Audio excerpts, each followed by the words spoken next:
আছে যত নগর আদি গ্রাম সর্বত্র প্রচার হইবে মোর নাম। সে অপ্রাকৃত প্রেমের বন্যায় এই ময়মনসিংহ বঞ্চিত হয় নাই। এজন্যই তাদের আপন মনের মাধুরী মিশিয়ে 56 প্রহর ব্যাপী শ্রী শ্রী তারক ব্রহ্ম মহানাম যজ্ঞ অনুষ্ঠানের আয়োজন করা হয়েছে। আপন মহত্বে আয়োজন করেছেন তারা। যে তারক ব্রহ্ম মহানাম যজ্ঞ অনুষ্ঠানের প্রারম্ভিকায় অপ্রাকৃত গ্রন্থরাজ অমল পুরাণ মহাপুরাণ শ্রীমৎ ভাগবতের আলোকে অহৈতুকী তত্ত্ব সুধামৃত আস্বাদনের আকিঞ্চনে যে যজ্ঞের সূচনা করা হয়েছে, সেই সূচনায় মঞ্জুষায় 5 দিন ব্যাপী আপনাদের চরম সান্নিধ্য প্রাপ্তির সৌভাগ্য হয়েছে আমার।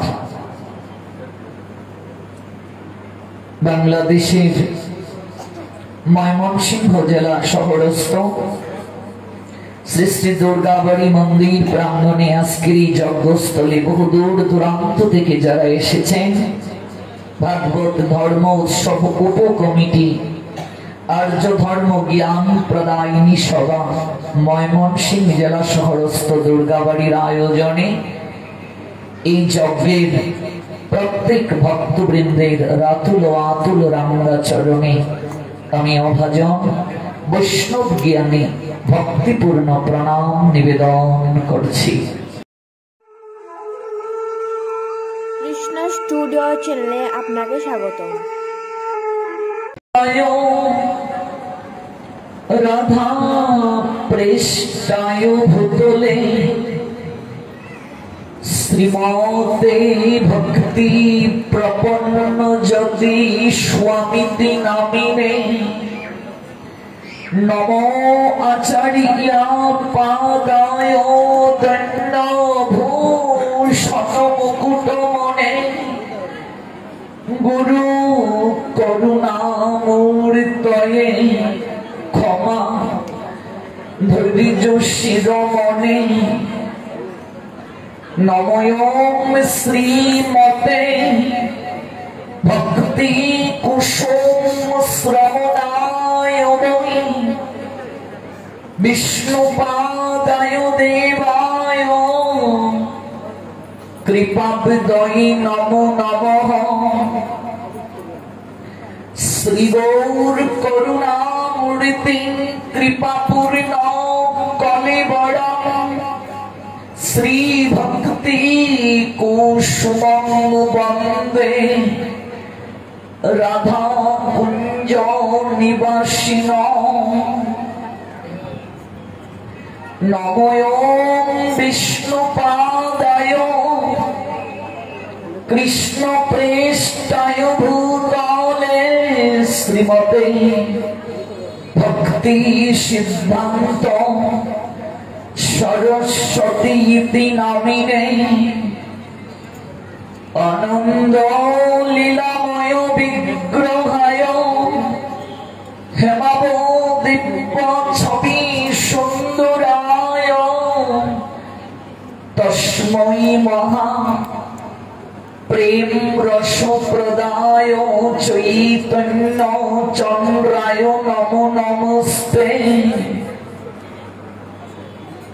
নমো নলিন নেত্রায় বেণুবদ্ধ বিনোদিনে রাধাধর সুদাপান শালিনে বনমালিনে রাধাং রাশেশ্বরীং রম্যাং গোবিন্দ মোহিনীং পরং বৃষভানু সুতাং দেবী ত্বং নমামি হরিপ্রিয়ে মহাপ্রসাদ জননী সর্ব সৌভাগ্যবর্ধিনী আদি ব্যাধি হরাশি ত্বং নমস্তুতে শ্রীরূপে শ্রী সনাতন ভট্ট রঘুনাথ শ্রীজীব গোপাল ভট্ট দাস রঘুনাথ এই ছয় গোসাইর করি চরণ বন্দন যাহাতে বিঘ্ন নাশ অভীষ্ট পূরণ এই ছয় গোসাই যার মুই তার দাস তাসবার পদরেণু মুর পঞ্চগ্রাস তাদের চরণ সেবী ভক্ত শনিবাস জনমে জনমে মোরে অভিলাষ এই ছয় গোসাই প্রভু মোরে করু দয়া চরণে শরণ নিলাম দাও পদ ছায়া এই ছয় গোসাই যবে ব্রজে কইলা বাস রাধা কৃষ্ণের নিত্য লীলা করিলা প্রকাশ মনিরানন্দে বলো হরি ভজ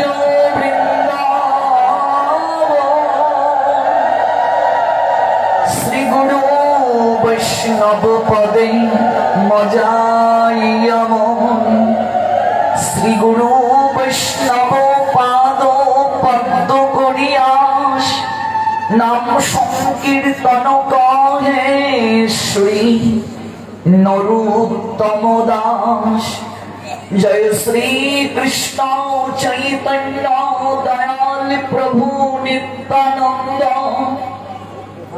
শ্রী অদ্বৈত গদাধর শ্রীবাসাদি শ্রী গৌর ভক্ত বৃন্দ হরে কৃষ্ণ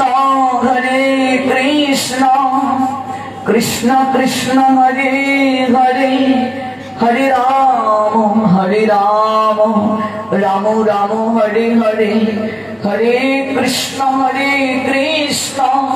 কৃষ্ণ কৃষ্ণ হরে হরে হরে রাম রাম রাম হরে হরে হরে কৃষ্ণ কৃষ্ণ কৃষ্ণ হরে হরে হরে রাম রাম রাম হরে হরে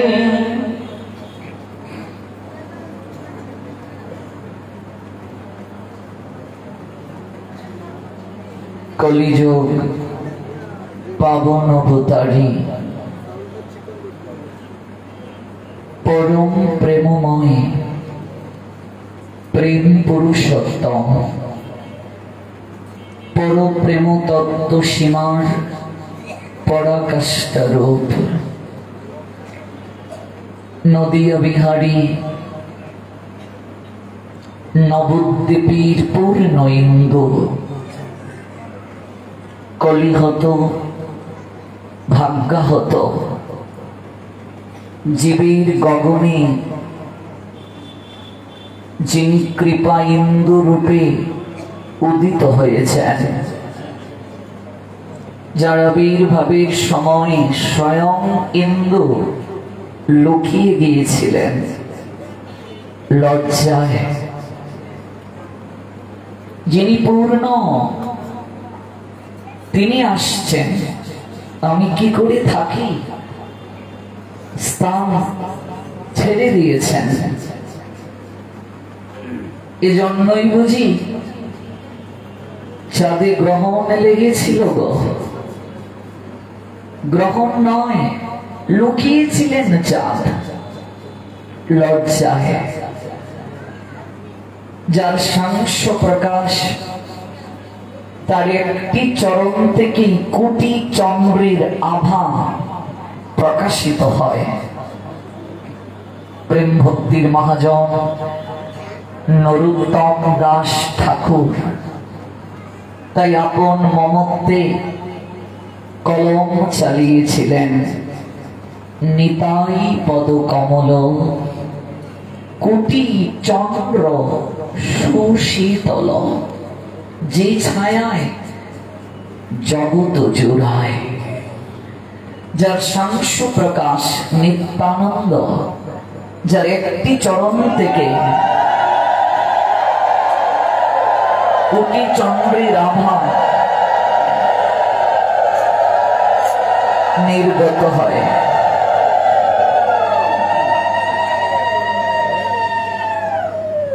আর যিনি পূর্ণ, সাউন্ড একটু কমবে, এজন্যই তিনি পূর্ণ ইন্দু, পূর্ণ শশাঙ্ক। তিনি কলিহত ভাগ্যহত জীবের অহৈতুকী কৃপা প্রাপ্তির মনোরথে পূর্ণ ইন্দু রূপে আবির্ভূত হয়েছেন।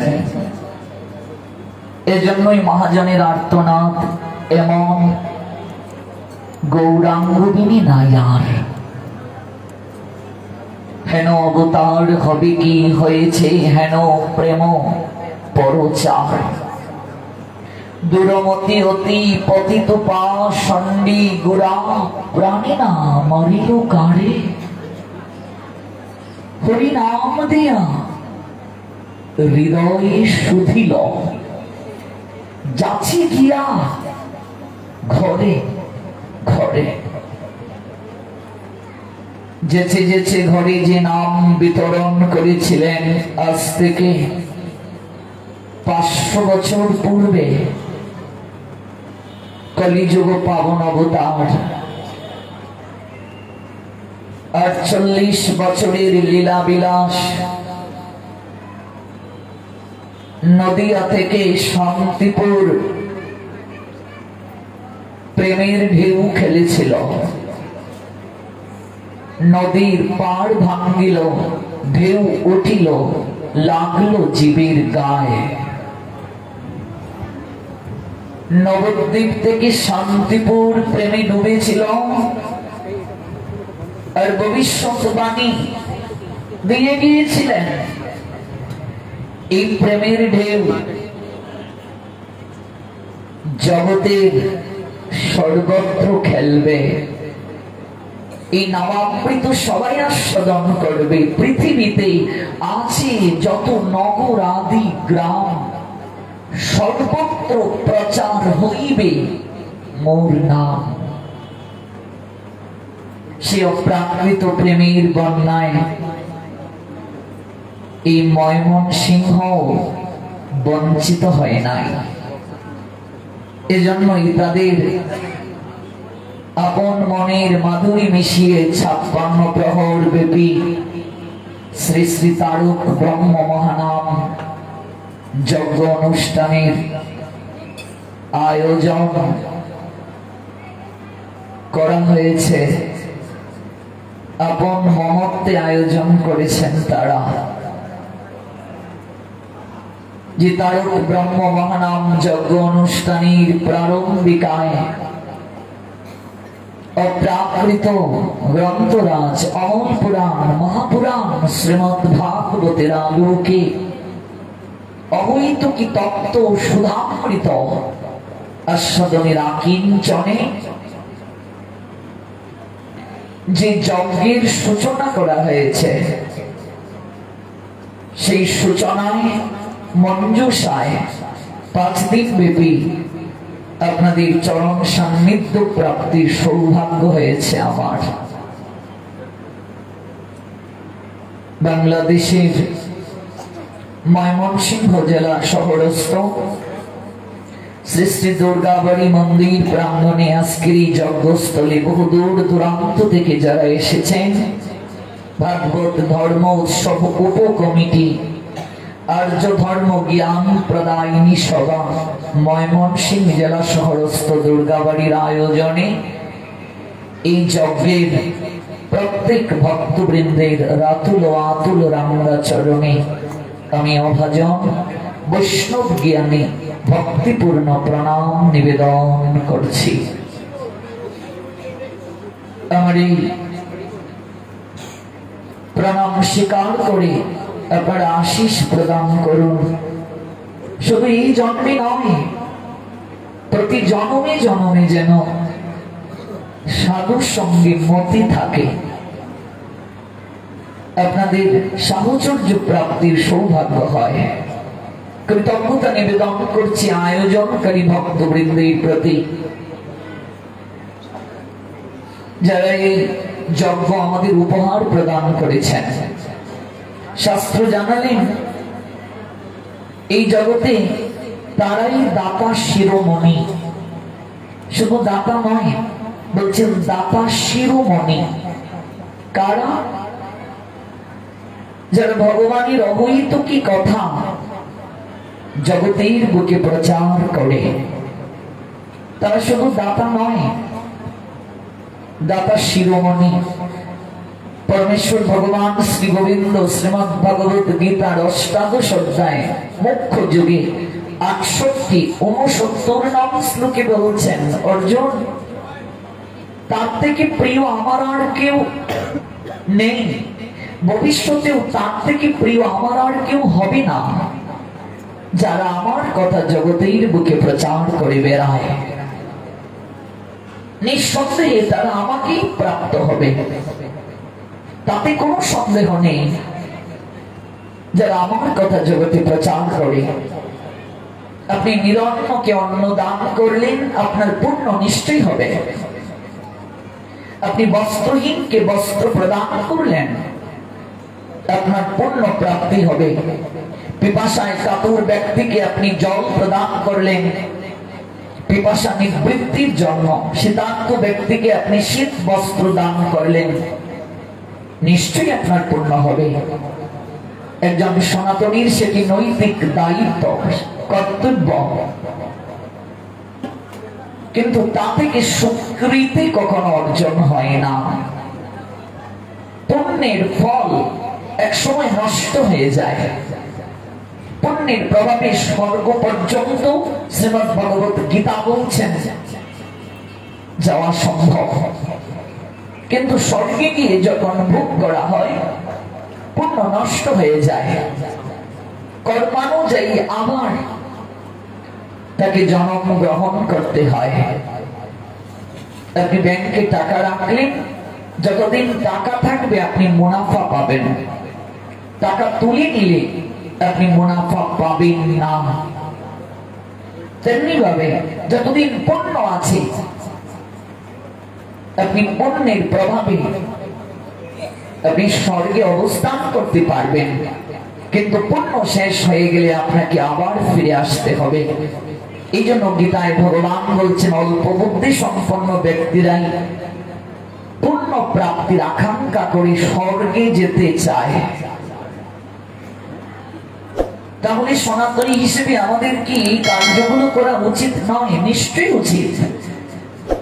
আপনি সনাতনী হিন্দু, একজন ক্ষুধার্ত ব্যক্তি আপনার পাশে, আপনার সামর্থ্য আছে, আপনার হৃদয় কম্পিত হচ্ছে না, তাকে একটু অন্ন দান করার লালসা যাচ্ছে না। বস্ত্রহীন ব্যক্তি, তাকে আপনি বস্ত্র প্রদান করতে লালসাতুর হচ্ছেন না, তাহলে আপনি কখনো মানুষ নন। আর যে মানুষ হতে পারিনি সে সনাতনী হতে পারে না, ভক্ত হতে পারে না। কুকুরের বাচ্চাটা জন্মের পরই কুকুর, ছাগলের বাচ্চাটা জন্মের পরই ছাগল, বিড়ালের বাচ্চাটা জন্মের পরই বিড়াল, গরুর বাচ্চাটা জন্মের পরই গরু। কিন্তু মানুষের বাচ্চাকে জন্মের পর মানুষ বলা হয় না। মানুষ হতে গেলে সাধনা প্রয়োজন। বাড়িতে গুরুজন যখন আসতেন, ছোটবেলা মা বলতেন একটু প্রণাম করত, প্রণাম করার পর মা আশীর্বাদ চাইতেন, আশীর্বাদ করবেন আমার সন্তানটা যেন মানুষ হয়। শিশু সুলভ চিত্তে একটা প্রশ্ন জেগেছিল, মাকে ছোটবেলা জিজ্ঞেস করেছিলাম, মা মানুষের বাচ্চা আবার মানুষ হবে, এই কেমন তুমি আশীর্বাদ চাইছ? মানুষের বাচ্চা মানুষ হবে। মা বলেছিলেন, মানুষের ঘরে জন্ম নিলেই তাকে মানুষ বলি না, মানুষ হতে গেলে সাধনা প্রয়োজন। মনুসংহিতা সিদ্ধান্ত দিলেন 5টি যোগ্যতা না থাকলে তাকে মানুষ বলা হয় না। আমরা ধারাবাহিক ভাবে অবশ্যই জানবো, যেহেতু 5 দিন সময় আছে। মানুষ হতে গেলে প্রথম যোগ্যতাই হুঁশ জ্ঞান।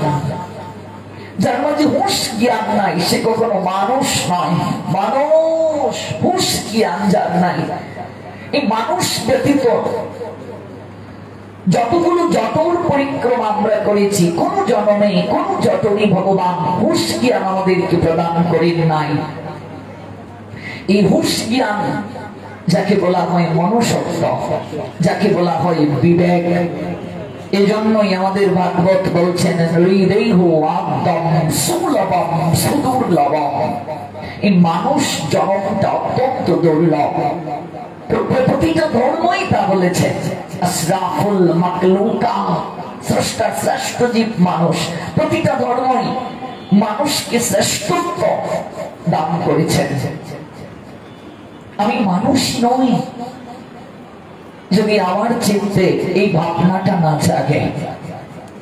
নিরন্ন ব্যক্তিকে অন্নদান, ক্ষুধায় কাতুর ব্যক্তিকে ক্ষুধা নিবৃত্তির জন্য আহার দান করা, পিপাসায় কাতুর ব্যক্তিকে জল প্রদান করা, শীতার্ত ব্যক্তিকে বস্ত্র দান করা, কন্যা দায়গ্রস্ত পিতাকে সামর্থ্য অনুযায়ী সহযোগিতা করা। আমাদের শাস্ত্র বলছে আমাদের উপার্জনের, আমরা যে উপার্জন করব সেই উপার্জনের 4 ভাগের 1 ভাগ ধর্ম প্রতিপালনের জন্য ব্যয় করতে হবে, যেটি ইসলাম ধর্মের জাকাত নামে অভিহিত। ওদের যেমন জাকাতের কথা বলা হয়েছে, আমাদেরও ভাগবতে আছে 4 ভাগের 1 ভাগ।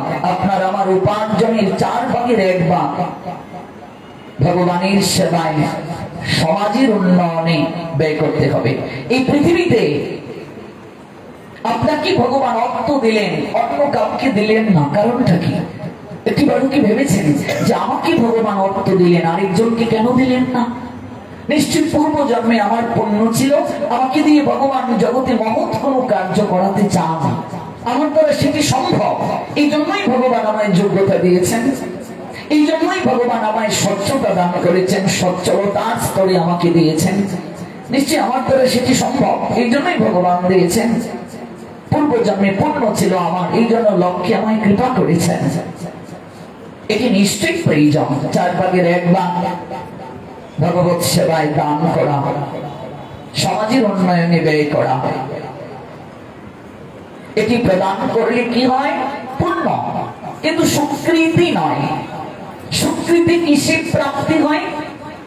ভগবানের সন্তুষ্টি বিধানের নিমিত্তে যে কর্ম, সেই কর্মের দ্বারা স্বীকৃতি অর্জন হয়। পুণ্যের প্রভাবে স্বর্গ, আর স্বীকৃতির প্রভাবে ভগবত ধাম প্রাপ্তি হয়। সঞ্চালক মহোদয় যে আলোচ্য বিষয় 5 দিন নির্ধারণ করেছেন, আমরা যখন সৃষ্টি তত্ত্বে যাব তখন আমরা এই ধামগুলোর বিষয় জানবো, লোকগুলো জানবো। আমরা যে জায়গায় আছি এটা কোথায়, আমাদের উপরে কি, আমাদের নিচে কি, আমরা এগুলো ধারাবাহিক ভাবে জানবো। স্বীকৃতির প্রভাবে মানুষ ভগবত ধাম প্রাপ্ত হয়। আর মনে রাখবেন, একমাত্র ভগবানকে সন্তুষ্টি বিধানের জন্য যে কর্ম, এই কর্মের দ্বারাই স্বীকৃতি হয়। যে আয়োজনকারী ভক্তবৃন্দ যে যজ্ঞের আয়োজন করেছেন, এই যজ্ঞ থেকে পুণ্য নয়, এই যজ্ঞ থেকে স্বীকৃতি অর্জন হয়। এই জন্যই আচার্যগণ আয়োজনকারীকে বলছেন দাতা ইত্যাদি। কিন্তু ভগবানের কথা দান, এটিকে বলা হয়েছে সর্বোত্তম, যার উপর আর কোনো দান হতে পারি না। এটি সর্বোত্তম কেন? তার কারণ এই ভগবানের কথা হচ্ছে আত্মার আহার। ভালো করে তত্ত্ব বুঝবেন। আমরা যদি বেসিক বিষয় না জানি, ওই সাপের জন্ম কি করে হয়েছে যে আলোচ্য বিষয়, এটা জেনে আমার হবে থাকি। সাপের জন্মটা কি করে হলো, এটা দ্বারা আমার কল্যাণটা কি হবে? আমি আমার জীবনটাকে ভাগবতের আলোয় যে আলোকিত করব, আমি যে তত্ত্বটা জানবো, এই তত্ত্বটা, এই যে বেসিক এই বেসিক নলেজটা যদি আমার না থাকে, যে এই যে আয়োজন হলো ভগবানের যজ্ঞ, তার পশ্চাতে কারণটা কি? এই আয়োজনটা শ্রেষ্ঠ কেন? আমার এখানে আসাটা প্রয়োজন কেন?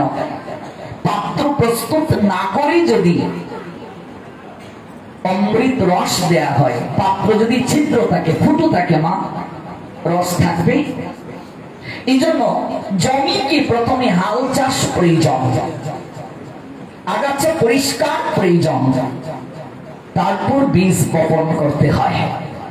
মন তুমি কৃষি কাজ জানো না, এবং সোনার জমি রইল পতিত, আবাদ করলে ফল তো সোনা। মন তুমি কৃষি কাজ জানো না। এজন্য সর্ব প্রারম্ভিকায় আমাদের এই তত্ত্বটা জানতে হবে। যেহেতু আপনাদের এই ময়মনসিংহ কেন্দ্রীয় এই দুর্গাবাড়ি প্রাঙ্গণে আমার প্রথম আসা, আমার আলোচক জীবন 15 বছর। ছোটবেলা থেকে আমি ভক্তি পথে এপার বাংলা ওপার বাংলা, দুই বাংলাতে, এই বাংলাদেশ থেকে আমি প্রথম আরব আমিরাতের 7টা প্রদেশে আমন্ত্রিত হয়েছিলাম। একমাত্র আমি আলোচক বাংলাদেশ থেকে, যেখানে দুবাই আমার 2 মাস প্রবচন হিসেবে আমি নিমন্ত্রিত হয়েছিলাম। তাই আমার এই 15 বছর আলোচক জীবনে 64 জেলার আনাচে কানাচে আমার ঘোরার সৌভাগ্য হয়েছে। আমার মা ছোট্টবেলা থেকে আমাকে ভাগবত পাঠে নিয়ে যেতেন, হরিবাসনে নিয়ে যেতেন, কীর্তনে নিয়ে যেতেন। আমি যখন 2003 সালে প্রধানমন্ত্রী খালেদা জিয়ার নিকট থেকে পুরস্কার পাই, ক্লাস 5-এ, ট্যালেন্টের মাঝে বাংলায় আমি প্রথম হয়েছিলাম। ট্যালেন্ট ফুল বৃত্তির পেয়ে বাংলাদেশে আমি প্রথম হয়েছিলাম 2003 সালে ক্লাস 5-এ। তখন প্রধানমন্ত্রী খালেদা জিয়া আমায় পুরস্কার দিয়েছিলেন। আমার মা কেঁদে কেঁদে তখন বলেছিলেন, বাবা তুই জানিস না কি পেয়েছিস। কিন্তু আমি মাকে বলি আজ প্রণাম দিয়ে, তার থেকে বড় পুরস্কার তুমি আমায় দিয়েছ। তুমি যদি আমায় ছোটবেলা থেকে হরিবাসনে না নিয়ে যেতে, ভাগবতে না নিয়ে যেতে, জীবনের উদ্দেশ্য কি সেটা জানতে পারতাম না। এই যে আজ প্রতিদিন হাজার হাজার ভক্তের চরণ দর্শনের সুযোগ হয়, চরণ ধূলিকণা প্রাপ্তির সৌভাগ্য হয়েছে, এটি কোনোদিন সম্ভব হতো না যদি তুমি আমার এই অভ্যাসটা না করাতে, এই অভ্যাস যুগটা প্রদান না করতে, কোনোদিন সেটি সম্ভব হতো না। এখানে আমার পাণ্ডিত্য জাহিরের জন্য কথাটা বলা নয়। এই 15 বছর আমি বাংলার আনাচে কানাচে ঘুরতে গিয়ে আমার যে অভিজ্ঞতাটা হলো, এই ময়মনসিংহ জেলার অনেক উপজেলায় আমার পাঠের সুযোগ হয়েছে। হয়তো দুর্গতি নাসিনীর এতদিন করুণা হয়নি যে তার শ্রী পাঠে এসে একটা প্রণাম দেয়ার, এত বছর পর হয়েছে, আপনাদের চরণ দর্শনের সুযোগ হয়েছে। এজন্য আমি যে অনুরোধটি রাখবো, ভাগবতের যে আলোচ্য বিষয় নির্ধারণ হয়েছে, আমরা নিশ্চয়ই আমরা তা থেকে শুনবো, কিন্তু যদি একটা নির্ধারিত বিষয়কে আমরা অনুষ্ঠান মঞ্জুষায় নিয়ে আসি, একটা নির্ধারিত বা একটা সীমাবদ্ধ গণ্ডিতে যদি আলোচনাটা থেকে যায়, তাহলে একজন যথার্থ আলোচক কখনো প্রাণ খুলে সব সেক্টর থেকে আলোচনা করতে পারবেন না। আমরা যারা শাস্ত্র নিয়ে গবেষণা করি, আমাদের ভাগবতের একটা শ্লোক আলোচনা করলেই 7 দিনে শেষ হবে না আপনাদের আশীর্বাদে। কাজে এই যে বৃহৎ একটা সাবজেক্ট, যে সাবজেক্ট সঞ্চালনায় বলা হয়েছে, এটা 5 দিনে দুরূহ, কসমিন কালেও সম্ভব না। এরপরও এই সপ্তাহ থেকে যে কোনো একটা সপ্তাহের একটা শ্লোক থেকে আমরা 5 দিন শ্রবণ করব, আর সকল সেক্টর থেকে আমরা যেন আলোচনা শ্রবণ করতে পারি, সকল আমাদের বৈদিক শাস্ত্র গ্রন্থ থেকে যেন আমরা রেফারেন্স দিতে পারি। যদি ভাগবতের যে কোনো একটা বিষয়কে নির্ধারণ করা হয়, তাহলে ভাগবত ব্যতীত অন্য কোথাও থেকে রেফারেন্স দেওয়াটা শাস্ত্র অনুমোদন করে নাই। আর যখন আলোচনাটা মুক্ত হয়ে যাবে, আপনি সব শাস্ত্র গ্রন্থ থেকে একটা বিষয়কে আলোচনা করতে গিয়ে দৃষ্টান্ত দিতে পারবেন, আপনার এক্সপ্লেইনটা সো বিউটিফুল এন্ড চার্মিং হয়ে যাবে।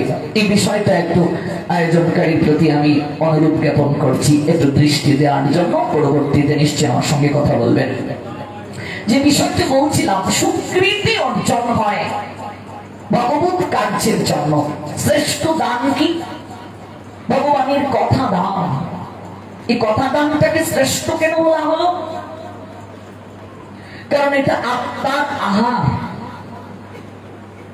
আত্মা মাছ মাংস খায় না, নিরামিষও খায় না, যদিও নিরামিষ বলে শাস্ত্রে কোনো শব্দ নাই। বিজ্ঞান নিরামিষ আমিষ বলে কোনো শব্দকে নিরূপণ করেন নাই। শিমের বিচির মাঝেও আমিষ আছে, কাঁঠালের বিচির মাঝেও আমিষ আছে, ডালের মাঝেও আমিষ আছে। যেহেতু আমি বিজ্ঞানের ছাত্র ছিলাম, তারপর আমি বাংলা সাহিত্যে গ্রাজুয়েশন মাস্টার্স করেছি। বিজ্ঞান দিক থেকে আমরা যখন আলোচনা করব, আমাদের প্রত্যেকটা ধর্মের বিষয়গুলো যেন দর্শন এবং বিজ্ঞানকে নিয়ে আলোচিত হয়। নতুবা বর্তমান যে সময় চলছে, শিক্ষিত সমাজে আপনি কখনো সনাতন ধর্ম প্রচার করতে পারবেন না। এই জন্য আমিষ দুই প্রকার, একটা উদ্ভিজ আমিষ আর একটা প্রাণীজ আমিষ। নিরামিষ আমিষ বলে কোনো শব্দ নাই, দুধের মাঝে আমিষ আছে। এই জন্য আহার হচ্ছে তিন প্রকার, সাত্বিক, রাজসিক, তামসিক। গীতায় ভগবান বলছেন আত্মা সাত্বিক আহারও গ্রহণ করে না, রাজসিক আহারও গ্রহণ করে না, তামসিক আহারও গ্রহণ করে না। তাহলে আত্মার আহার কি? এই যে আপনি বসে আছেন, আমি কথা বলছি, কেউ দাঁড়িয়ে আছেন, কিসের শক্তিতে? ভেতরে আত্মা আছে বলেই তো। আত্মা যদি ভিতর থেকে চলে যায়, এই শরীরের কোনো মূল্য থাকবে? Out of soul, no existence body. Out of soul, the body consumes time to time, but the soul all time evergreen. The soul all time at last and says Almighty Creator Krishna Srimad Bhagavad Gita, 2 chapters, Shakko you, 22 bars. Oh my dear Arjun, please listen attentive what I say. As a person puts new garments, giving up old ones, the soul similarly accepts new material bodies, giving up the old useless ones. Because the soul can never be cut to pieces by any weapon, or burned by fire, nor moistened by water, nor withered by the wind. Because for the soul, there is neither birth nor death at any time.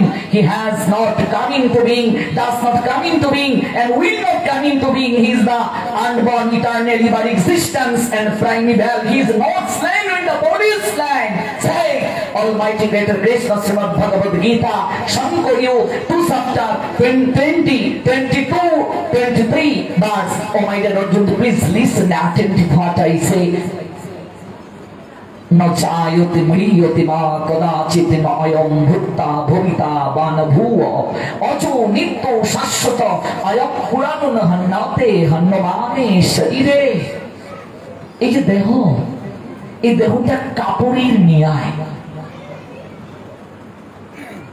মানুষ যেমন পুরাতন একটা কাপড়কে পরিত্যাগ করে নতুন আরেকটা কাপড়কে পরিধান করে, আপনাও তেমনি পুরাতন একটা শরীরকে ত্যাগ করে নতুন আরেকটা শরীর ধারণ করে। As a person puts on new garments, giving up old ones, the soul similarly accepts new material bodies, giving up the old and useless ones.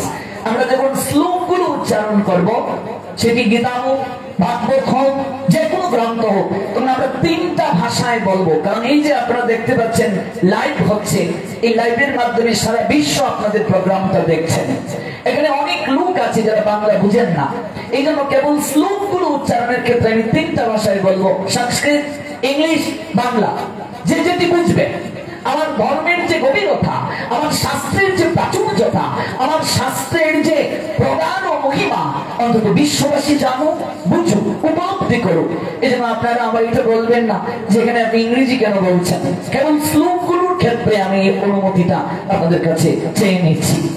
মানুষ যেমন একটা পুরাতন বস্ত্রকে পরিত্যাগ করে নতুন আরেকটা বস্ত্র পরিধান করে, আত্মাও তেমনি পুরাতন একটা শরীরকে ত্যাগ করে নতুন আরেকটা শরীর ধারণ করে। তাহলে এই দেহটা হচ্ছে বস্ত্র।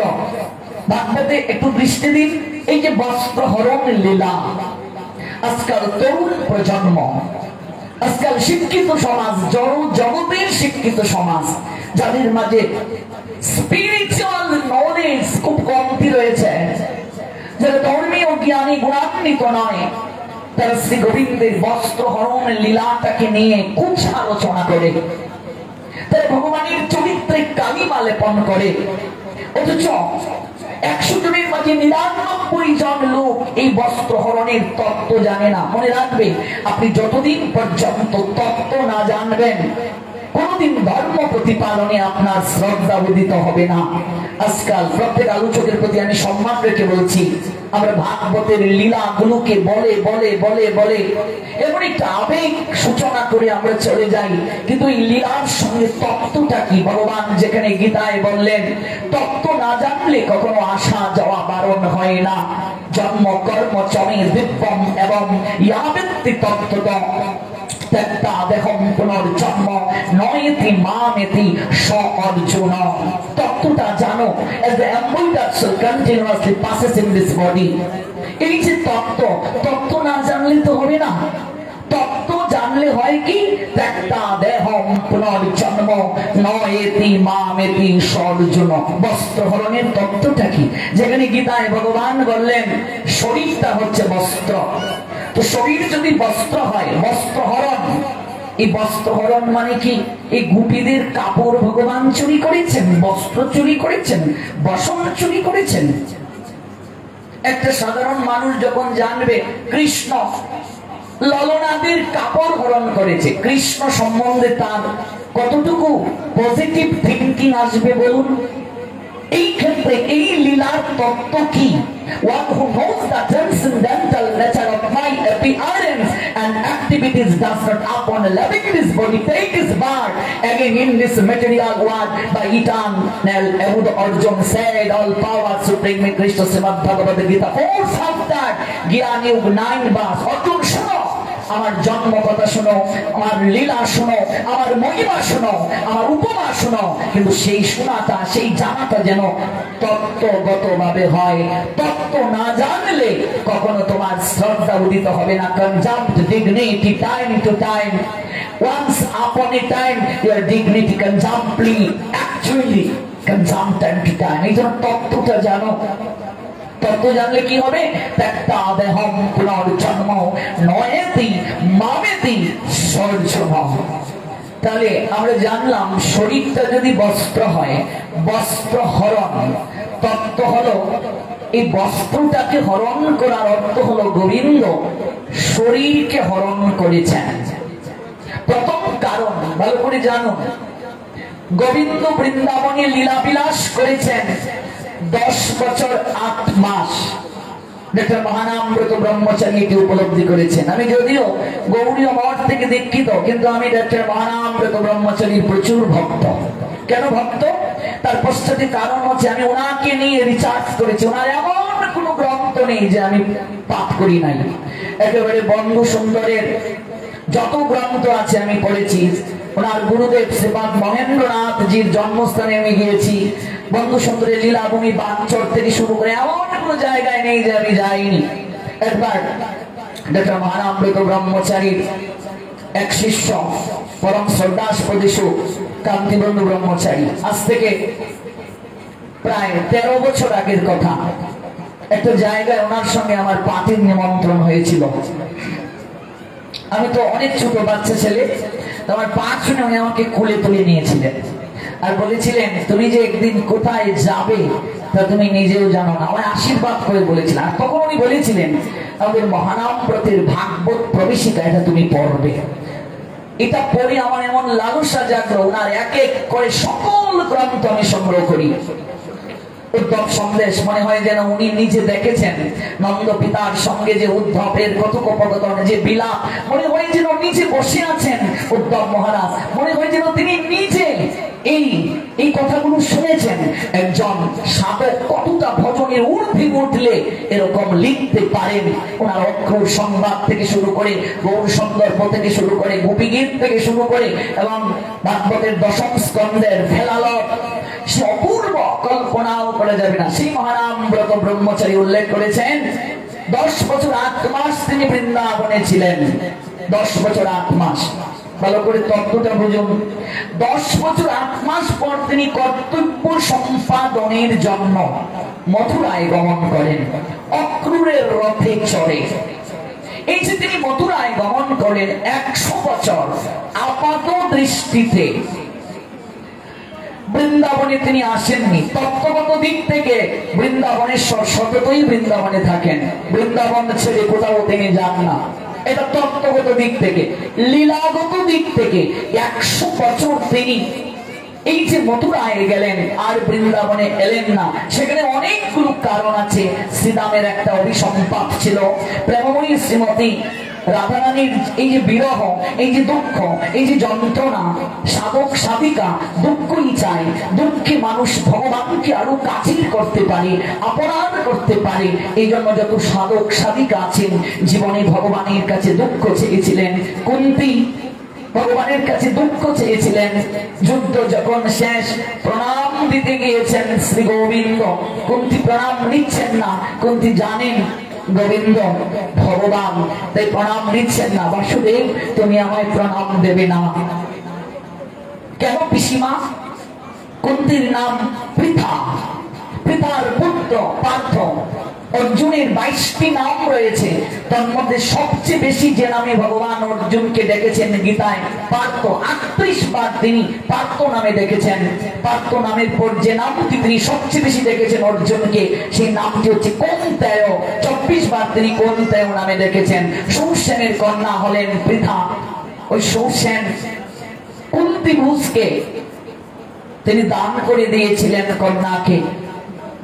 যখন কুন্তী সৌসেনকে জড়িয়ে ধরে বলেছিলেন, বন্ধু তুমি আমার প্রাণের বন্ধু, বিবাহের এতটা দিন চলে গেল আমি মা ডাক শুনতে পারিনি, আমি মা হতে পারি নাই, আমি এই যে মা ডাকের সৌভাগ্যবতী হতে পারিনি। কুন্তী স্ত্রী কেঁদে কেঁদে বলেছিলেন এই কথাগুলো। তাই কুন্তী তার স্ত্রীর কথাগুলো উত্থাপন করছে তার বন্ধুর কাছে, যে আমার স্ত্রী ভাবে বলেছে যে বিবাহের এতটা দিন হয়ে গেল মা হতে পারি নাই।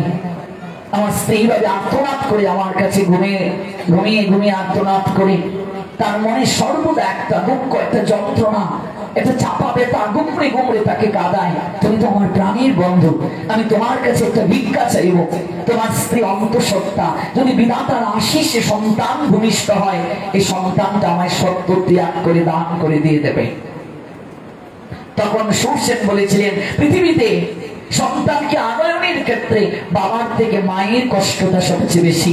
পিতা আনন্দিত হইয়া সাগরে দেয় ফেলিয়া, সেই যে চলে গেল ফিরে এলো না। বাবা বাবার কাজ করেই শেষ, আমায় ধরিয়া জটরে কত কষ্ট করে 10 মাস 10 দিন গর্ভে দিল ঠাই।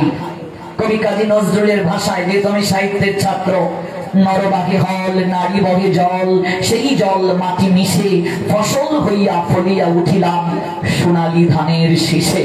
পিতামাতার মাধ্যমেই সন্তান প্রাপ্তি, কিন্তু সন্তানকে আনয়নের ক্ষেত্রে পিতার থেকে মায়ের কষ্ট বেশি। এই জন্য মায়ের স্থান সনাতন শাস্ত্রে পিতার থেকে উচ্চ আসন প্রদান করা হয়েছে। পিতার থেকে মায়ের স্থানটা উচ্চ দিয়েছে সনাতন শাস্ত্র। পিতার ক্ষেত্রে বলা হয়েছে পিতা স্বর্গ, পিতাকে প্রণাম দিলে স্বর্গ পর্যন্ত যায়। কিন্তু মায়ের ক্ষেত্রে বলা হয়েছে স্বর্গাদপি গরীয়সী, মা স্বর্গ থেকেও বড়। মাকে প্রণাম দিলে বিশ্ব ব্রহ্মাণ্ডের সব জায়গায় প্রণাম পৌঁছে যায়। মাকে পরিক্রমা করলে বিশ্ব ব্রহ্মাণ্ড পরিক্রমা হয়ে যায়। তার প্রমাণ যার আঙ্গিনায় আমরা পাঠ শুনছি, দেবী পার্বতী।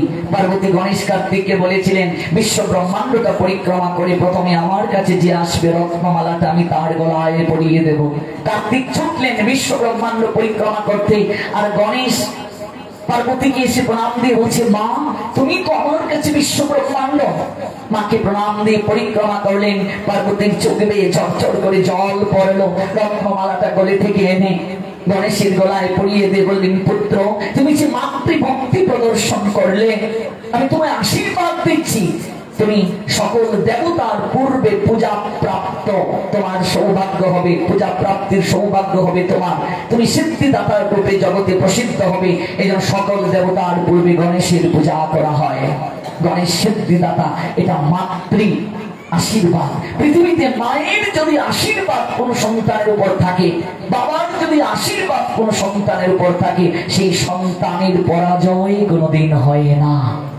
জীবন যুদ্ধে সেই সন্তানের কোনোদিন পরাজয় হয় না। বন্ধু তুমি আমার কাছে যে ভিক্ষা চাইলে, কিন্তু এই সন্তান আমি তো একা, তোমাকে দান করব এই কথাটা বলতে পারি নাই, আমার স্ত্রীর অনুমতি আবশ্যক। সৌসেন তার স্ত্রীর কাছে যখন সকল বৃত্তান্ত খুলে বললেন। স্ত্রী বললেন, তোমার বন্ধু তোমার কাছে ভিক্ষা চেয়েছে, আমরা তো আর সন্তান একেবারে হারাবো না, আমরা তো তাকে দেখতে পাবো। আমি তোমার ধর্ম পত্নী। পত্নী কাকে বলে? পতিত অবস্থা থেকে যে স্ত্রী স্বামীকে উদ্ধার করার ক্ষমতা রাখে সে হলো পত্নী। তোমার বন্ধুর ইচ্ছে পূরণ হবে। যথাসময়ে সন্তানের জন্ম হলো। সন্তানটি কন্যা, কন্যা সন্তান। যজ্ঞ করে তার নাম রাখা হলো পৃথা। ওই পৃথাকে সুরসেন কুন্তিভুজ রাজার কাছে সত্য ত্যাগ করে দান করে দিয়েছিলেন। ওই কুন্তিভুজ পরবর্তীতে তার নামানুসারে পৃথার নাম রাখেন কুন্তি। বুঝলেন তো?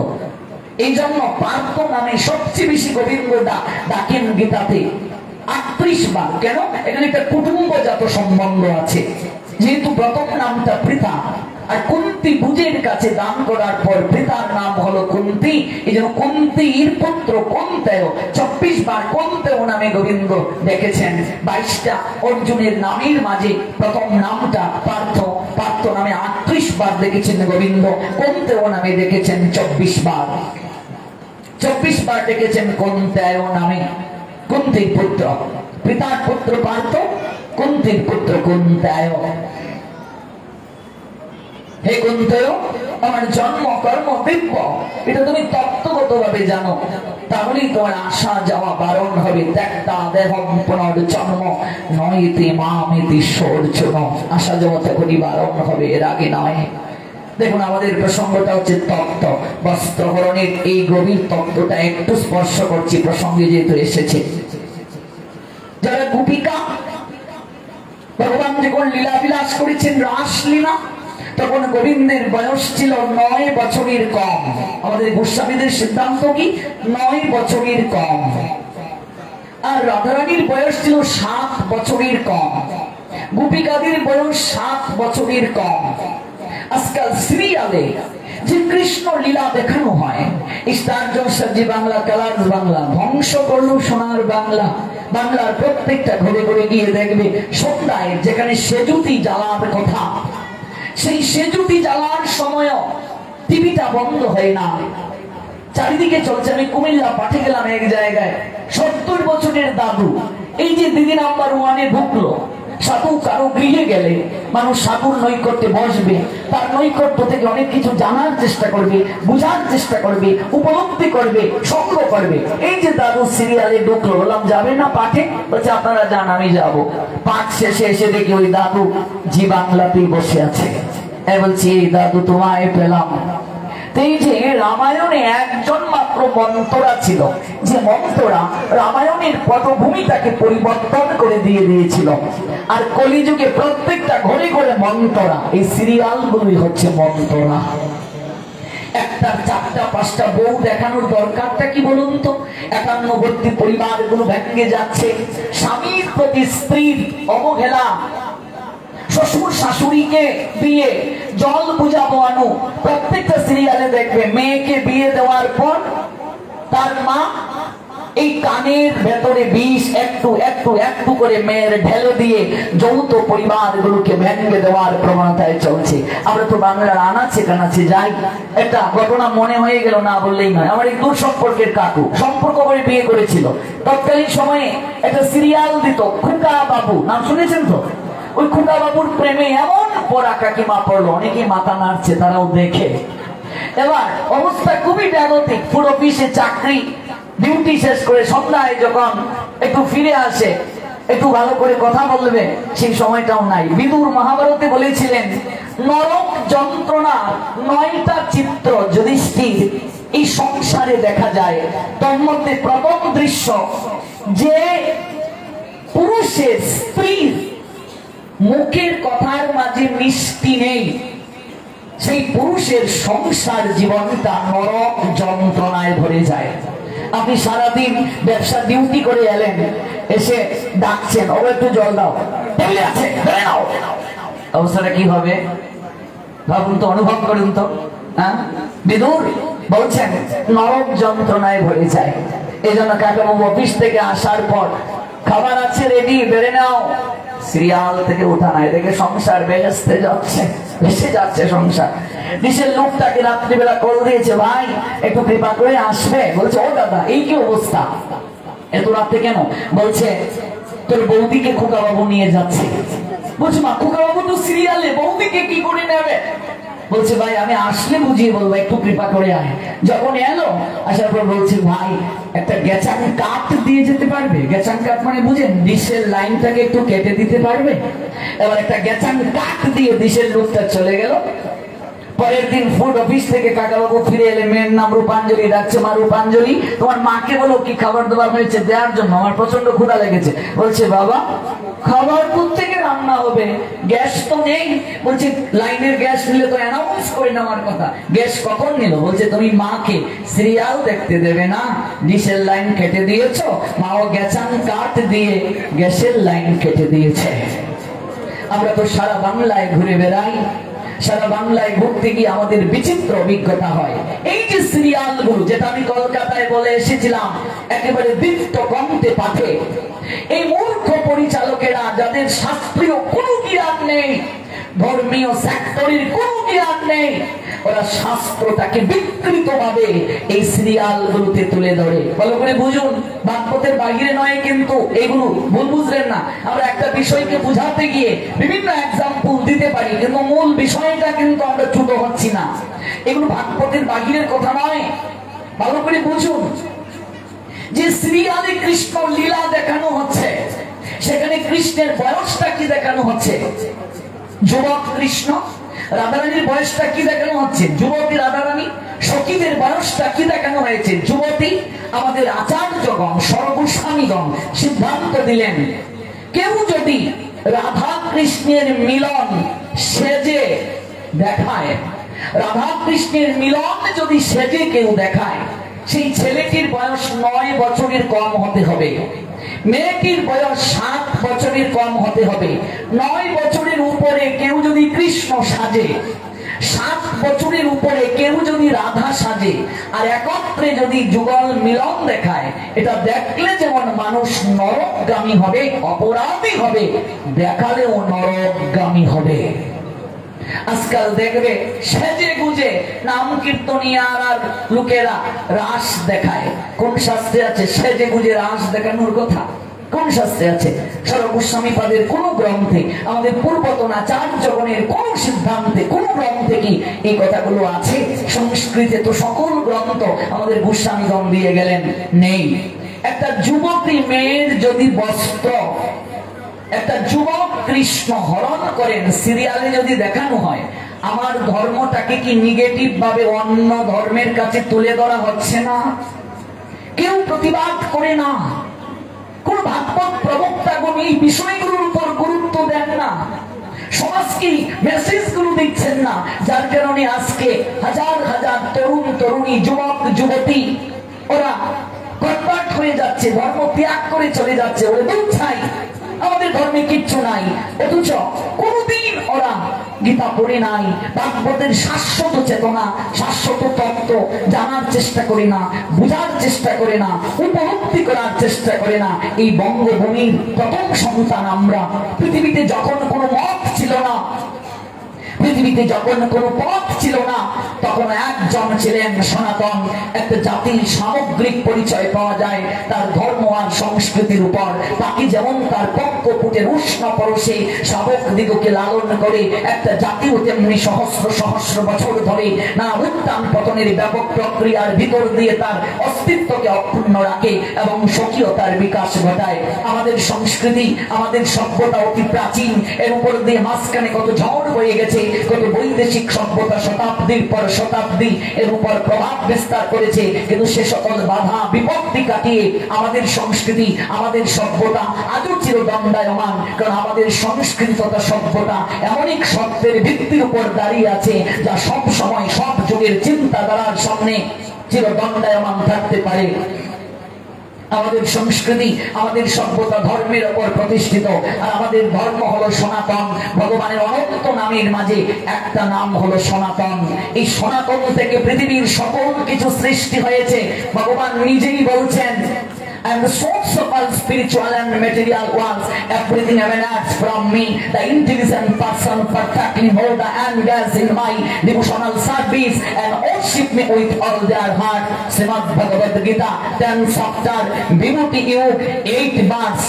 শোনো অর্জুন, এই জড় জগৎ বলো, চেতন জগৎ বলো, সকল কিছুই আমার থেকে সৃষ্টি হয়েছে। আমি সনাতন।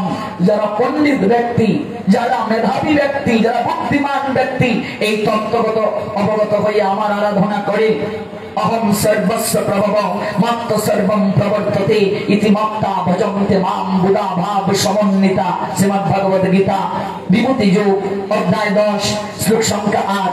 আমার থেকে বড় জগতে কেউ নাই। সপ্তম অধ্যায় 7 নং শ্লোক, জ্ঞান বিজ্ঞান যোগ মত্ত পরতরম ন অন্য কিঞ্চিদস্তি ধনঞ্জয় মই সর্বমিদম প্রথম সূত্রে মণিগণাইব। শোনো ধনঞ্জয়, আমার থেকে জগতে শ্রেষ্ঠ কেউ নাই। সূত্রে যেমন মণিসমূহ গাথা থাকে, তেমনি সমস্ত বিশ্ব আমাদের অতপ্রতভাবে জড়িত থাকে। There is no truth superior to me. Everything acts upon me as pala strung on thread. পৃথিবীতে যত মত দেখছেন, পথ দেখছেন, এমনকি ধর্ম দেখছেন, একমাত্র সনাতন থেকেই সৃষ্টি। আমরা এই বঙ্গের উত্তরাধিকারী, আমরা এই বঙ্গের রাজ্য সন্তান, আমরা ঋষিদের সন্তান। ঋষিদের গুণাবলী, ঋষিদের বীর্য আমাদের শরীরে প্রবাহমান। এই জন্য আমরা যখন মন্ত্র উচ্চারণ করে অঞ্জলি দেই, তখন আমরা কেউ কেউ বলি আলম্বায়ন পুত্র, কেউ কেউ বলি আমরা পরাশর পুত্র, কেউ কেউ বলি আমরা কাশ্যপ পুত্র। এগুলো কারা? ওনারা কারা? এক একজন ঋষি। আপনি যে এই পুত্রগুলো উচ্চারণ করছেন, আপনি এই ঋষির সন্তান, এই ঋষির উত্তর অধিকারী আপনি। যখন আমরা ওই মনুর জন্ম যে আলোচ্য বিষয় সঞ্চালনায় বলা হলো, যখন আমরা এগুলো জানবো, তখন আপনি আপনার বাবাকে, তার বাবাকে, তার বাবাকে, এইভাবে আপনি বলতে বলতে বলতে বলতে এক সময় মনুর কাছে যাবেন। আপনাকে যেতে হবে। এর মাঝে আপনি যে গোত্রের নাম উচ্চারণ করছেন, তিনি ঋষি। তার বীর্য, তার গুণাবলী আপনার শরীরে আছে। কিন্তু দিন থেকে দিন আমরা ঋষি সন্তান হয়ে ম্লাচ্ছ হয়ে যাচ্ছি, জবন হয়ে যাচ্ছি, আচরণে ম্লাচ্ছ, আচরণে জবন। নিজের ধর্ম সম্পর্কে জানার চেষ্টা করছি না, বোঝার চেষ্টা করছি না, উপলব্ধি করার চেষ্টা করছি না। আমরা সঠিকভাবে নিজের ধর্মের শাশ্বত চেতনা দিতে পারছি না। শোনো, মাঝে মাঝে সমাজে দুর্দিন এসেছে, সমাজের লোক যখন ঠিক মতো চলতে অসমর্থ হয়েছে, তখন নিজেকে সে আটকে ফেলেছে সংকীর্ণ গণ্ডিতে। কিন্তু একেবারে সে কখনো অবলুপ্তি হয় নাই। অবনতির সময় উদার চেতা কোন মহামানবকে ভগবান জগতে পাঠিয়েছেন, আবার কখনো বা ভগবান স্বয়ং এসেছেন জগতের বুকে। এই জন্য গীতায় তিনি বলেছেন, there is a decline in religious practice or descendant of Bharat and the predominant rise of religion. At that time I descend myself to deliver the pious and to annihilate the miscreant as well as establish the principle of religion myself appear millennium after millennium. যদি আমরা সংস্কৃতে বলি, ইয়াদা ইয়াদা হি ধর্মস্য গ্লানির ভবতি ভারত অভ্যুত্থানম ধর্মস্য তদাত্মনাম সৃজাম্যহম পরিত্রাণায় সাধনাম বিনাশায় চ দুষ্কৃতাম ধর্ম সংস্থাপনার্থায় সম্ভবামি যোগে যোগে। যখনই ধর্মের গ্লানি হয়, অধর্মের অভ্যুত্থান হয়, ঠিক তখনই আমি নিজেকে আবির্ভূত করি। দুষ্কৃতিকারীদের বিনাশ, ধর্ম সংস্থাপনার সাধুকে রক্ষা করার জন্য আমি যুগে যুগে নিজেকে সৃজন করি। কবির ভাষায় যদি বলি, জলা জলা ধর্ম গ্লানি হইল সংসারে, হে ভারত বিশ্বভার লঘু পরিবারে, অধর্মের অভ্যুত্থান ধর্ম গ্লানি হলে আত্মার সৃজন করি। দেখো সকলে, সাধুদের পরিত্রাণ ও সাধুর বিনাশ, যে করে অধর্ম তার করি সর্বনাশ। আর ধর্ম স্থিতি অর্থ করিতে সাধন, যুগে যুগে আসি আমি মানুষে বচন। ভগবান করুণা করে উপর থেকে নিচে নেমে আসেন। যদিও তার জন্ম কর্ম দিব্য, তার জন্ম নাই, কর্ম নাই। জগৎকে শিক্ষা দেওয়ার জন্য তিনি কর্ম সম্পাদন করেন, লীলা বিলাস করেন তিনি। তারই কর্ম সম্পাদন, তাকে বলা হয় লীলা। নমি পার্থ হস্তি কর্তব্য ত্রিশু লোকেষু কিঞ্চন অনুবাপ্তব্যম অবাপ্তব্যম বর্তে এবচ কর্মাণি। অর্জুন, আমার জগৎ সংসারে কর্ম নাই। নয় পার্থস্তি কর্তব্যম ত্রিষু লোকেষু কিঞ্চন নরবাপ্তব্যম বাপ্তব্যম বর্তেবচ কর্মাণি। আমার কর্ম নাই, এরপর আমি কর্ম করছি কেন জানো? আমি যদি কর্ম না করি জগৎ সংসারে সবাই কর্ম থেকে বিস্মৃত হয়ে যাবে, আর এই দায়টা আমাকে বহন করতে হবে। এই জন্য আমি কর্ম সম্পাদন করি। ভগবান বলছেন শ্রীমদ্ ভগবদ গীতায় 3য় অধ্যায়, এই 3য় অধ্যায় কর্মযুগে 23 নং শ্লোকে আমি এই জন্য কর্ম সম্পাদন করি। এটার উদ্দেশ্যটা কি? নিজে আচরণ করে শিক্ষা দেওয়া। ইয়াত ইয়াত আচরতি শ্রেষ্ঠ তত্ত্বতে বৈতর জনঃ সোয়াত প্রমাণম কুরুতে লোক তৎ অনুবর্ততে। Whatever action a great man performs, common men follow, and whatever he stands by exemplary acts, all the world pursue. Said Almighty Creator Krishna Srimad Bhagavad Gita Karma Yug 21 verse. তাই ভগবান নিজে জগৎকে আচরণ করে শিক্ষা দেন। পৃথিবীর কোন ধর্মে এই তত্ত্ব দেখাতে পারে নাই। স্বয়ং ভগবান নিজে আসেন জগতে।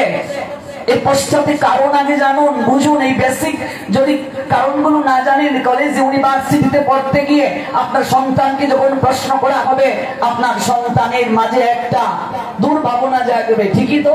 ভগবান আবার কেন আসবে জগতে? ভগবান এসে সাধারণ মানুষের মতো আচরণ করবে, এটা কি মেনে নেওয়া যায়? এক রাজা মন্ত্রীকে সেই প্রশ্নটা করেছিল যে ভগবান জগতে আসেন, আমি এটা মানতে পারি না।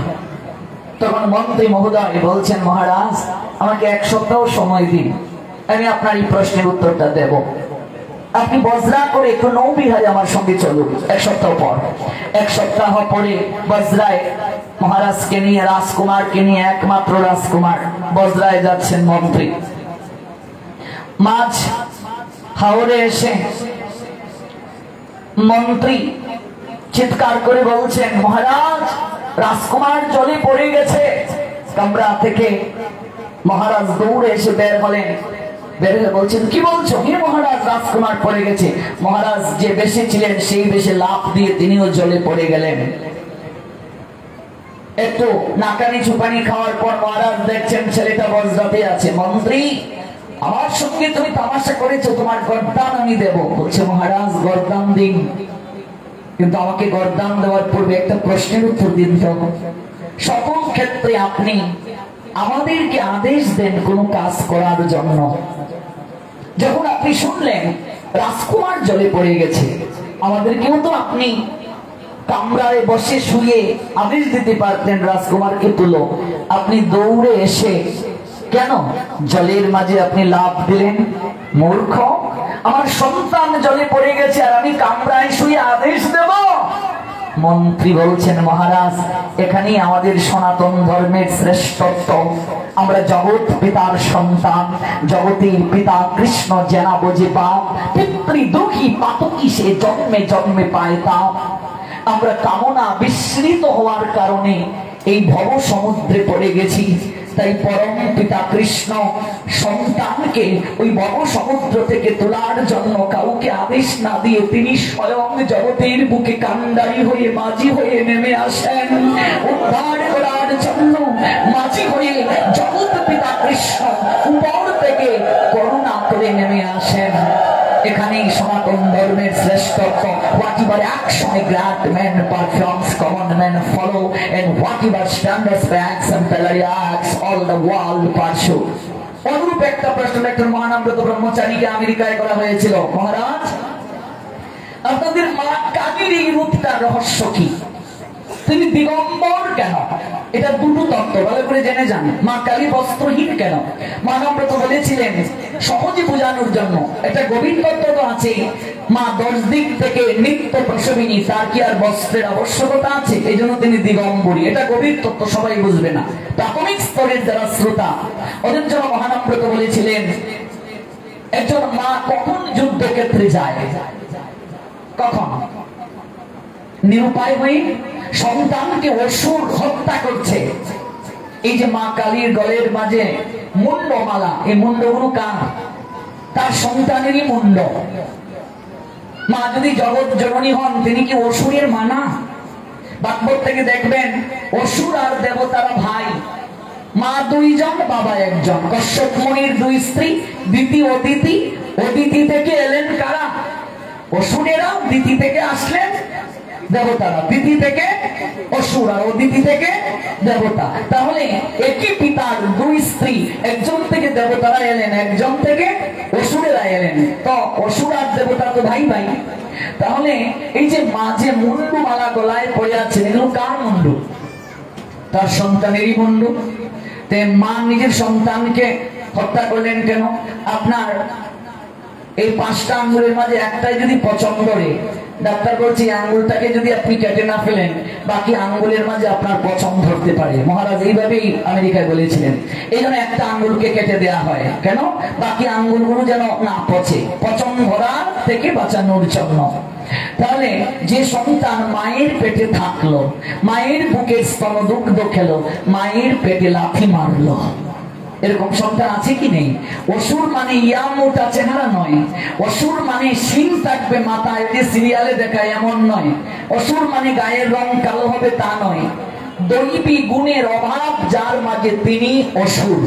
কোথায় স্বর্গ কোথায় নরক কেবলই বুঝি বহুদূর, মানুষের মাঝে স্বর্গ নরক, মানুষেতে সুরাসুর। স্বর্গ নরকের তো একটা সিদ্ধান্ত ভাগবতে আছেই, কিন্তু মানুষের মাঝেও স্বর্গের একটা প্রতিচ্ছবি দেখা যায়, মানুষের মাঝেও নরকের একটা প্রতিচ্ছবি দর্শন হয়, মানুষের মাঝে সুরের কিছু গুণাবলী পরিলক্ষিত হয়, মানুষের মাঝে অসুরের কিছু গুণাবলী পরিলক্ষিত হয়। দৈবী গুণের অভাব যার মাঝে তিনি হলেন অসুর। ভগবান অসুর কেন সৃষ্টি করলেন? সুর কেন সৃষ্টি করলেন? সৃষ্টি তত্ত্বে আছে কেন সৃষ্টি করলেন? তার কারণ হচ্ছে, দেখুন এই যে ভবের মাঠে খেলা হবে, দুটো পক্ষ না থাকলে কি খেলা জমবে? আলোর সঙ্গে অন্ধকারটাও ভগবান সৃজন করলেন, ভালোর সঙ্গে মন্দ সৃষ্টি করলেন, সুরের সঙ্গে অসুর, সুখের সঙ্গে দুঃখ। সুখ আর দুঃখ কথা বলছে, সুখ দুঃখকে বলছে আজকে আমাকে সবাই চায়, কিন্তু তুমি যদি না থাকতে আমাকে কেউ চাইতো না। সুখ বলে দুঃখ তুমি পরম মঙ্গল, তোমারই দহনে আমি হয়েছি উজ্জ্বল। তুমি যদি না থাকতে কেউ চাইতো না, আমাকে কেউ চাইতো না। আলো সবাই চায়, অন্ধকার যদি না থাকতো আলোকে কেউ চাইতো? আচ্ছা, কান্না আছে বলেই তো প্রেমিক তার প্রেমিকার ঠোঁটে এক চিলতে হাসি ফোটাতে চায়। এই জন্য দুটো প্রয়োজন আছে। ভগবান সকল কিছু সৃষ্টি করলেন, সৃষ্টি তত্ত্বে আছে, দেখবেন কি করে সৃষ্টি হলো আমরা জানবো ধারাবাহিকভাবে। আর আমাদেরকে বিবেক দিলেন, কোনটা ভালো কোনটা মন্দ তুমি ওই জায়গা থেকে বেছে নাও, ওই জায়গা থেকে গ্রহণ করো। এই জন্য জগৎ জননী মা অসুরদের মুন্ডু ছেদন করে তা দিয়ে গলায় মালা নিলেন। উগ্র রূপিণী তিনি, তমগুণের অধিকারিণী হলেন মা। তার সন্তানকে বাঁচানোর জন্য তিনি স্বয়ং যুদ্ধক্ষেত্রে গেলেন। যুদ্ধ করতে করতে সন্তানকে বাঁচাতে গিয়ে তার শরীরের বসনটা কষে পড়ে গেল, শরীর থেকে কাপড়টা খুলে পড়ে গেল। আচ্ছা, আপনার সন্তানকে কোনো দস্যু হরণ করে নিয়ে যাচ্ছে, তখন পরনে আপনার কোন রঙের শাড়ি, শাড়িটা ভালো কিনা মন্দ এটা দেখবেন না পিছনে পিছনে দৌড়াবেন? আপনার সন্তানকে কেউ হরণ করে নিয়ে যাচ্ছে হাইজ্যাক করে, আপনার পরনের শাড়িটা ভালো না মন্দ আয়নায় দেখবেন না দৌড়ে পালাবেন সন্তানকে বাঁচানোর জন্য? আমার মাও তার সন্তানকে সুরক্ষার জন্য যুদ্ধক্ষেত্রে গেলেন। সন্তানকে বাঁচাতে গিয়ে দেখবেন রক্ত বীজ অসুরের যখন এক বিন্দু রক্ত পড়ে যাচ্ছে, এটা তো হচ্ছে লীলা, এটা থেকে আবার অসুর হচ্ছে। এই জন্য জিহ্বা দ্বারা রক্তটাকেও গ্রহণ করছেন, কাপড়টা খুলে পড়ে গেল। সন্তানকে রক্ষা করতে করতে এদিকে আর খেয়াল নেই। আচ্ছা, এই দৃশ্য থেকে আমার মায়ের সম্মান কমলো না বাড়লো? একটা মা তার সন্তানের জন্য যে সব করতে পারেন, একটা মা যে কতটা মমতাময়ী, একটা মা যে তার সন্তানের জন্য সর্বস্ব ত্যাগ করতে পারেন, নিজের জীবনকে পর্যন্ত বিসর্জন দিতে পারেন, মা কালীর এই রূপ তার প্রকৃষ্ট প্রমাণ। এই তত্ত্বটা মহানামৃত বলেছিলেন আমেরিকায়, যে আমার সনাতন ধর্মের একজন মা, একটা মা তার সন্তানের জন্য কি করতে পারে, এই মা কালী তার শ্রেষ্ঠ প্রমাণ। তার শরীরের বসন কষে পড়ে গেছে, সেদিকে তার খেয়াল নাই, তিনি তার সন্তানকে রক্ষা করছেন। এটা হচ্ছে একটা তথ্য। দ্বিতীয় তথ্য, মা দিগম্বরী। দিগম্বরী তিনি, নিত্য প্রসূপিনী তিনি, অনন্ত শক্তির উৎস, অনন্ত সমস্ত শক্তির পরাকাষ্ঠা বান্ময়ী প্রতিমা, তার থেকে সকল শক্তি নির্গত হয়। নিত্য প্রসবিনী যিনি, তার আবার বস্ত্রের কি প্রয়োজন? তিনি তো সৃষ্টির আদ্য শক্তি, তিনি তো মহামায়া, তিনি তো সকল শক্তির বান্ময়ী রূপ, তিনি তো পরাকাষ্ঠাময়ী। মা কালীর তত্ত্ব, মা দুর্গার কাঠামো এগুলো পড়বেন, কালী মাতার তত্ত্ব পড়বেন, এগুলো থেকে এগুলো জানতে পারবেন, বুঝতে পারবেন, উপলব্ধি করতে পারবেন। এই জন্য আমাদের শাস্ত্রে ভগবান স্বয়ং আসেন করুণা করে। ভগবান উপর থেকে নেমে আসেন করুণায়, মানুষ উপরে উঠে সাধনায়, ভগবান নেমে আসেন করুণায়, আর উভয়ের মিলন হয় প্রেম যমুনায়। এটা সনাতনের শ্রেষ্ঠত্ব।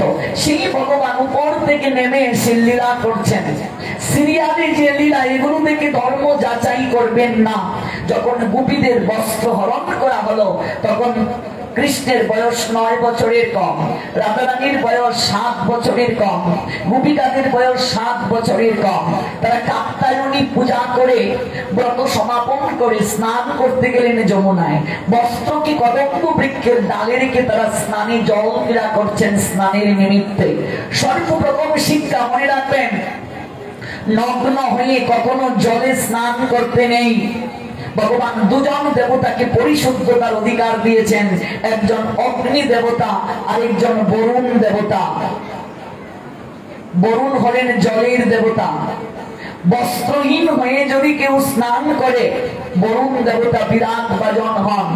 7 বছরের উপরে আপনার সন্তানকে আপনি কখনো বস্ত্রহীন করে স্নান করাবেন না, ভাগবত নিষেধ দিয়েছেন। অষ্টলক্ষ্মী বিরাট বাজন হন, পিতৃলোক থেকে পিতৃপুরুষেরা পর্যন্ত বিরাট বাজন হন। এই জন্য বস্ত্রহীন হয়ে স্নান করেছিল কুবেরের 2 পুত্র নলার মণিগ্রীব, ভাগবতে আছে। ওরা জল ক্রীড়া করেছিল সরোবরে, মদ খেয়ে মাতাল হয়ে রমণী নিয়ে পাশ দিয়ে নারদ হেঁটে গিয়েছিলেন। যথাযোগ্য সম্মান করে নাই, লজ্জা নিবৃত্তির জন্য বস্ত্র পরে নাই।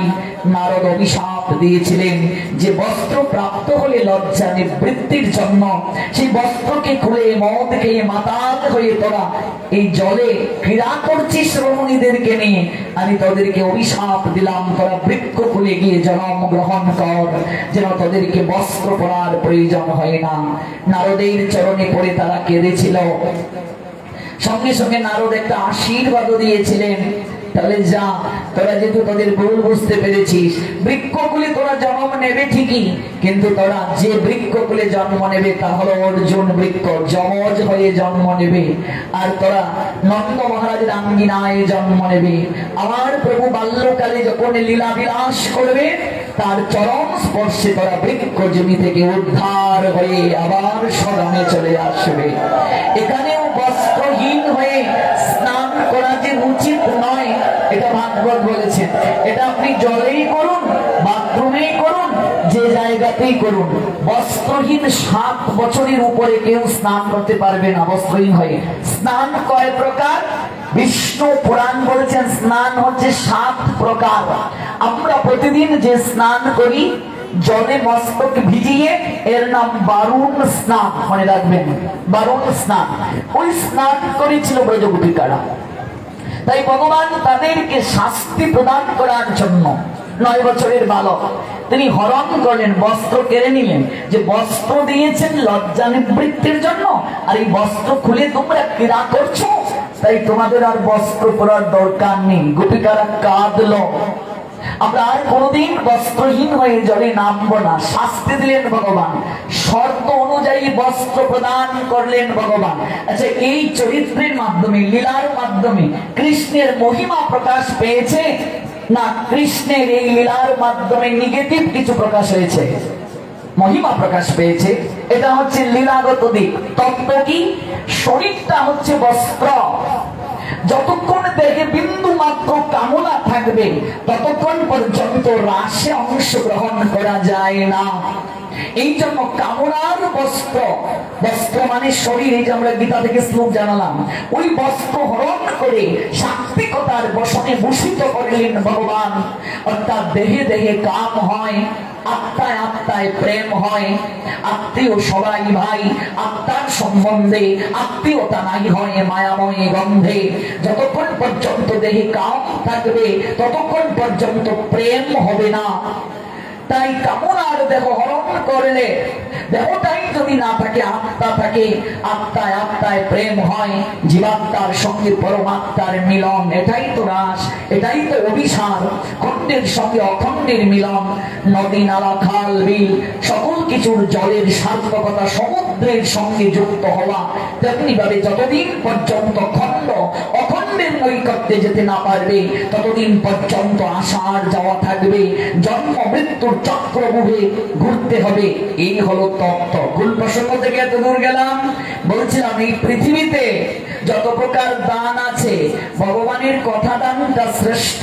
যারা দান করেন তারা দাতা শিরোমণি, কারণ আত্মার আহার হচ্ছে ভগবানের কথা। আপনারা ভাববেন না যে এক জায়গায় শুরু করলেন, এটা শেষ না করে আরেক জায়গায় চলে গেলেন। আমি ঘুরে ফিরে মূল জায়গায় আসব।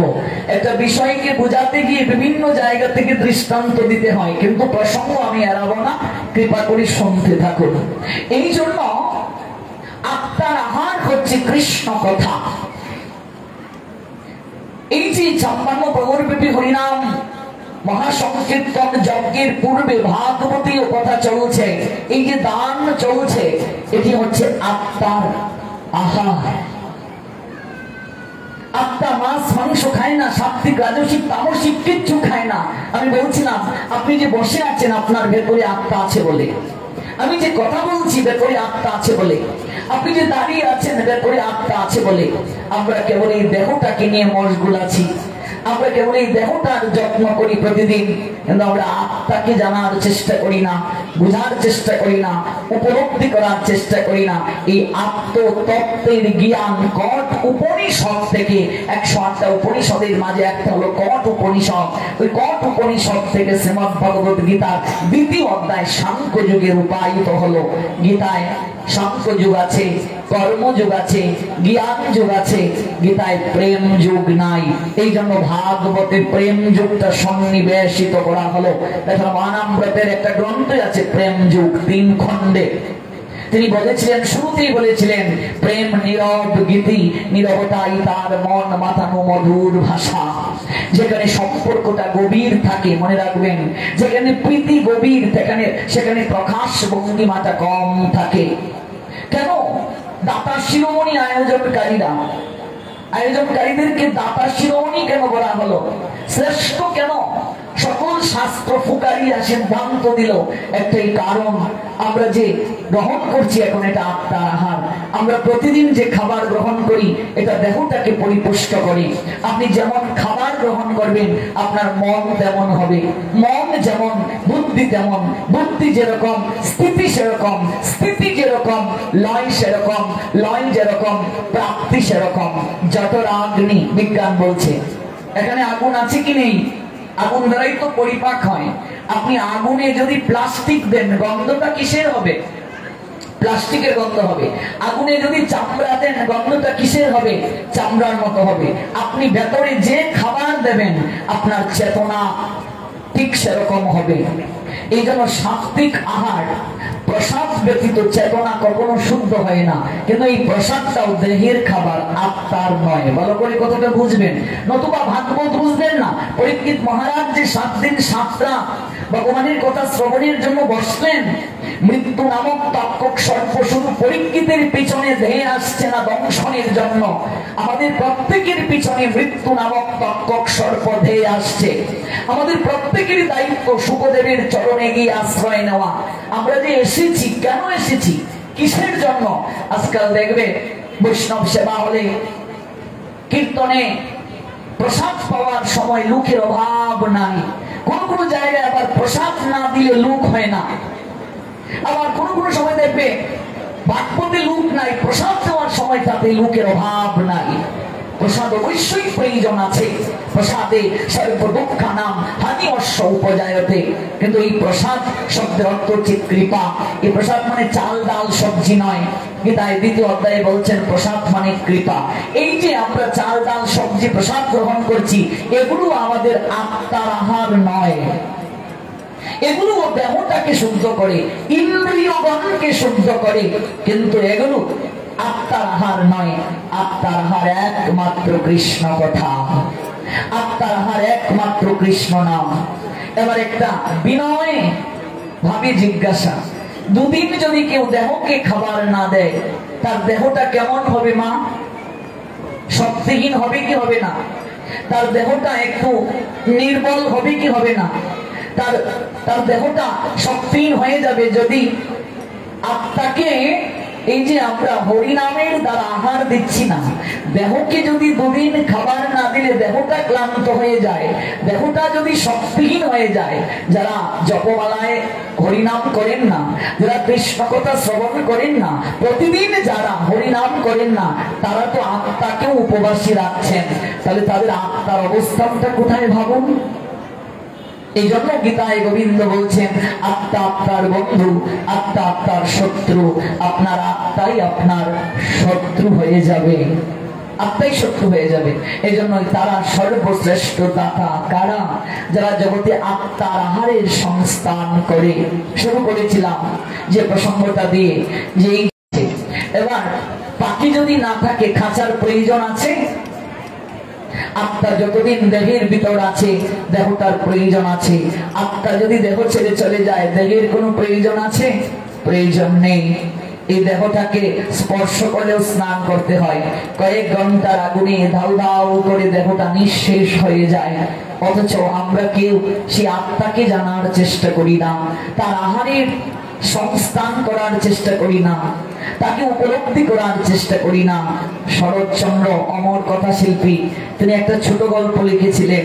30 বছরের দাম্পত্য জীবন, স্বামী স্ত্রী একে অপরকে ছেড়ে কখনো থাকতে পারতো না। অমাবস্যার রাত্রিতে দেহ রাখলো স্বামী, স্ত্রী কান্নাকাটি করছে, অগো তুমি আমায় ছেড়ে কোথায় গেলে? তোমায় ছাড়া কি করে থাকবো? গ্রামবাসী এসে বলছে, আর কত কাঁদবে, লাশের তো সৎকার করা প্রয়োজন। ভাবুন, আমরা পরিচয় দিই, আমি কলেজের প্রিন্সিপাল, আমি চেয়ারম্যান, আমি বড় পাঠক, আমি গোস্বামী সন্তান, আমি মন্ত্রী, কিন্তু একটাও আমাদের পরিচয় না। এই যে আমাদের অঞ্চলের সুরঞ্জিত সেনগুপ্ত, তিনি যখন এলাকায় আসতেন হেলিকপ্টার দিয়ে নামতেন, মানুষ বলতো মন্ত্রী এসেছে। কিন্তু তিনি যখন মারা গেলেন, হেলিকপ্টার আসলো ঠিকই, তিনিও আসলেন ঠিকই, মানুষ অপেক্ষা করলো তাকে রিসিভ করার জন্য ঠিকই, কিন্তু কেউ সেদিন বলল না মন্ত্রী এসেছে, সবাই বলল লাশ এসেছে, লাশ। তাহলে ভেতর থেকে আত্মা চলে গেলে আপনার আমার পরিচয় লাশ, আর কোনো পরিচয় নাই। আমার আপনার পরিচয় লাশ হয়ে যায়। গ্রামবাসী বলছে, আর কত কাঁদবে গো, একটু লাশের তো সৎকার করা দরকার, লাশের পাশে থাকো, আমরা কাষ্টের ব্যবস্থা করি। স্ত্রী বলে উঠলো চিৎকার করে, আমি একা থাকতে পারবো না। শরৎচন্দ্র গল্প শেষ করলেন, 30 বছর অন্ধকার গড়ে একই বিছানায় শয়ন করলে একটু ভয় পেলে না।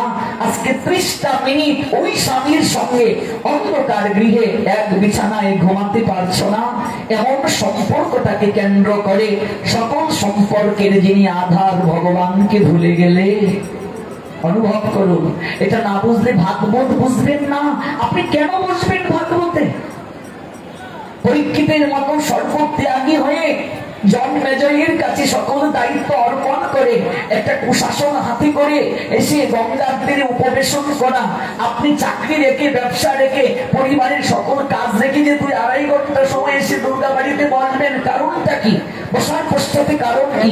এই তত্ত্ব না জানলে বসার ইচ্ছে থাকবে না, এই তত্ত্ব না জানলে অনুভব হবে না, এই তত্ত্ব না জানলে আমরা চেতনাটা জাগ্রত করতে পারবো না। কতক্ষণ সময়ে শেষ করতে হবে কৃপা করে একটু কাগজে লিখে আমায় জানাবেন। এই তত্ত্বটা সর্বপ্রথম আমাদের জানাটা প্রয়োজন, এই তত্ত্বটা আমাদের উপলব্ধি হওয়াটা প্রয়োজন। এজন্যই বলা হয়েছে একমাত্র আত্মার আহার ভগবানের কথা। অপ্রাকৃত তত্ত্ব সুধামৃত, এই সুধামৃত আস্বাদন করার জন্য আপনাদের সান্নিধ্য পেয়েছি। 5 দিন ব্যাপী সৌভাগ্য প্রাপ্ত হয়েছি।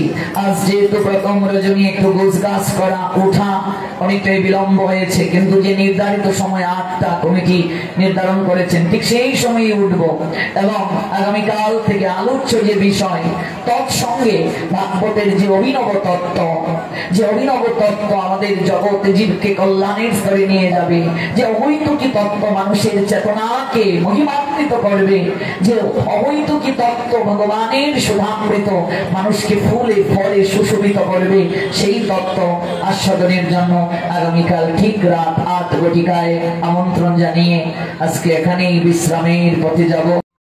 ভিডিওটি আপনার ভালো লাগলে লাইক, কমেন্ট এবং সাবস্ক্রাইব করুন।